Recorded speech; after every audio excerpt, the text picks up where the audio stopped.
Sabihin mo lang ang isang salita. Panginoon. Verse 7, sabihin mo lang, Panginoon, di ka kaya lumapit pa rito, Panginoon Diyos, anak mo, authority. Pag sinabi mo yung salita, gagaling ang nakinalipin. Lakas ng mga napatanda. Hindi dahil siya mabait. Yes, maganda yan. Hindi mo masama yan. Hindi dahil si Centurion, kundi dahil kilala niya kanyang kinakausap, na kanyang kinakausap, pag nagsalita yan nangyayari. Sabihin mo na ang salita. Pag sinabi mo, bumalik ka. Magaling na yan. Sa mga Diyos ka, walang imposible. Yun ang nagbigay na nila. Kaya nga sabi ng verse, na marinig niya ni Jesus ang mga bagay na ito. Doon nag-respond ang Panginoon. Nakilala siya. Namama siya. At lumingon siya. Tapos, hindi pa niya. Kinuwento pa niya.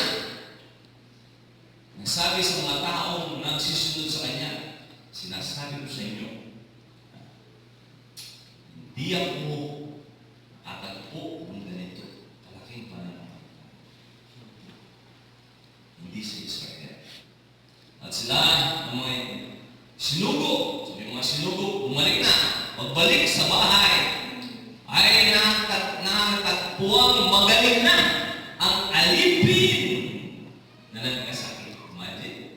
So, pinabalik na bumalik na. Hindi pa nakakarating sa bahay, inunahan na sila ng salita. Baka binulong lang ng Panginoon. Okay, malis ngayon. Pagka binulong ng Panginoon, sinalita ng Panginoon kahit sa tanas. Hindi pwede yung ano niya.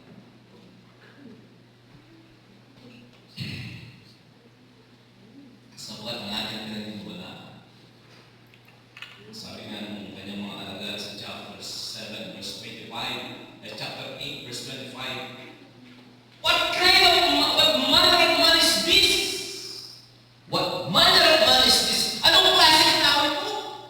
Pati ang tubig at hangin ay sumusunod sa kanya. Nalala niyo yung story niya? Nagkaroon ng bagyo. Mapatay na kayo, Panginoon, natutulog ka lang. Sabi niya, where's your faith? Mga alagad dyan. Pero Centurion, sabi Centurion, great faith. Pero yung mga alagad niya, where's your faith? Ito Centurion lang ito, hindi pa mga alagad. Hindi pa Hudyo. Pero lang siyang takila ka ng palataya dahil kilala niya. Ito mga alagad, kasama na ang Panginoon. Nasaan ang Panginoon kasi ito Tayo kami tayo. Doon. Tatawid tayo. Kasi na ng Panginoon, tatawid tayo. Makakatawid sila. 1902. Christ is the nature of His Word. Kung gaano kapag kadakila ang nagsubo, nagsabi, ganoon din kadakila ang salita na sinusubo. Kaya nga sinubo ang salita. Siya ang salita, ang verbo. Ang pagkukunan. Tapos mula, siya verbo. At ang verbo ay sumasa Diyos. At ang verbo ay Diyos. Tapos sa verse 4 sabi niya, ginawa niya lahat ng bagay. Walang bagay na dinikha kundi sa pamamagitan niya. Verse 4 nakasama siya sa amin. At ang salita ay katawang tao nakasama sa amin. Puno ng biyaya at katotohanan, kapatid nakikisama sa amin ang Panginoon. Kaya nakakasama siya daily. Yes, tinatanong natin Panginoon, nandito ang Spirit. Seal tayo forever, wala nang iwalayan yan. Pero ang ating practical, relational communion sa Diyos every day. Kaya mo ayaw hinigpay sa Panginoon every day. Sabi ni George Mueller, kilala ko siya sa man of prayer to Nung siya nakitulog, bago pa siya nakitulog siya sa bahay ng kanyang kaibigan, si George Mueller nagising alas 6. Tapos pag-gising niya, nakagising niya yung kanyang kaibigan. Sabi niya, ba't ang ako magising? So mas naunang magising yung kanyang kaibigan, siya alas 6. Sabi ng kanyang kaibigan, hindi ko binibigay sa Diyos ang tira-tira kong oras. Kung gusto natin makilala ang Panginoon, ang tumibay ang ating pagkaunawa sa Kanya, at tumibay ang ating pananampalataya sa Kanya, kinikilala ko ba natin siya? How can you have a quality time with your wife? Paano ka magkakaroon ng quality na oras sa iyong asawa? Kailangan mo ba na quantity of time? Paano ka magkakaroon ng quality of time? Wala kang oras sa asawa mo. Pero pag meron kang quantity of time sa asawa mo, madidevelop ang quality time mo sa kanya. Diyos niya. Ang bait niya. Ang bait siya kasi sa boss mo. Hinahanapan ka na ng oras. Hindi mo mabigay ka. I encourage you today, mula kayo, inisip ko yung mapa.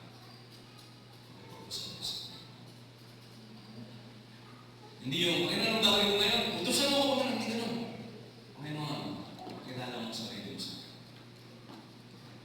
Homa ako, container ako, ng iyong kabutihan, kapangyarihan, biyaya, at presensya. I soak myself into your presence. Mold me, I surrender. Yun ang feel. I surrender. That's the belief. Wala na ako. Sino ba? Uukod lang ako. Pulgas na ako. Pero minahal mo ako, Panginoon. Bakit hindi ko naman ibibigay ang buhay ko sa iyo? Uulo lang sa impyerno. Pati nga yung pulgas, wala namang espiritu mo at palulong sa impyerno yun. Pero ako, pulgas na ako, umulong pa ako sa impyerno. Pulgas ako may espiritu. At kaluluwa maulong sa impyerno. Pero niligtas mo. Bakit hindi ko pwede ibigay ang puso? Ang intake namin. Since na malaki talaga yung mati. Alam mo ba? Revelation. Sana eventually, Joel, you have a great faith. Buddy. That's my man. We have a man up there.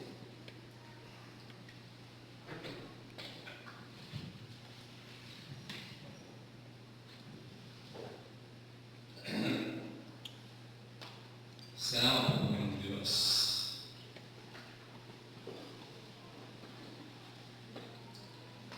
Sa aming Panginoon Jesus. Jesus, show yourself to us more. Reveal yourself to us more intimately, practically, experientially, so that we can know you better at mapagmamahal namin kayo ng tama. This I pray in Jesus' name. Amen.